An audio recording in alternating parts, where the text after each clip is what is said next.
আমাদের মূল শত্রুকে, আমাদের মূল সমস্যা কোন জায়গায়? এই সেকুলার গণতান্ত্রিক সিস্টেম যেটা আমাদের মূল সমস্যা, সারা পৃথিবীর সমস্যা, নট অনলি বাংলাদেশ। বাংলাদেশে তো সমস্যা আছেই, সারা পৃথিবীর সমস্যা।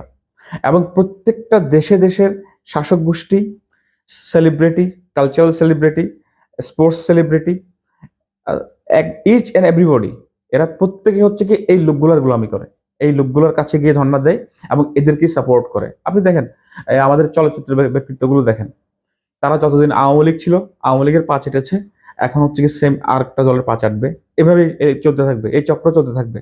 কিন্তু যখনই আপনি বলবেন যে এই সেকুলার গণতন্ত্র, এই পুঁজিবাদী সিস্টেম, এটাই সমস্ত নষ্টের মূল, তখনই আপনাকে জঙ্গি অপবাদ দেওয়া হবে, আপনাকে সন্ত্রাসী বলা হবে, আপনাকে নিষিদ্ধ করা হবে, আপনাকে জেলে দেওয়া হবে। আপনি যতক্ষণ পর্যন্ত এই পৃথিবীর এই যে ওয়ার্ল্ড অর্ডার, শয়তান যেটাকে হচ্ছে কি প্যাট্রোনাইজ করে, এর পক্ষে থাকবেন, ইসলামের নাম দিয়ে হোক বা অন্য কিছু নাম দিয়ে হোক, আপনি বলেন যে ইসলামী গণতন্ত্র, ততক্ষণ পর্যন্ত আপনি তাদের বন্ধু, তাদের সাথে থাকবেন এবং আপনাকে খুব উৎসাহ দিবে, হ্যাঁ তোমাদেরকে আমরা ক্ষমতা দেখতে চাই। আপনাদের দলের নেতারাও বলবে, হ্যাঁ আমেরিকা আমাদেরকে ক্ষমতা দেখতে চায়।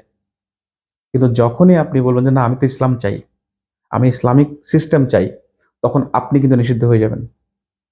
আর এই এই চ্যালেঞ্জটা যদি আপনি নিতে না পারেন, তাহলে তো আসলে আপনি দিন থেকে খারিজ হয়ে গেলেন, ইসলাম থেকে খারিজ হয়ে গেলেন, তাই না?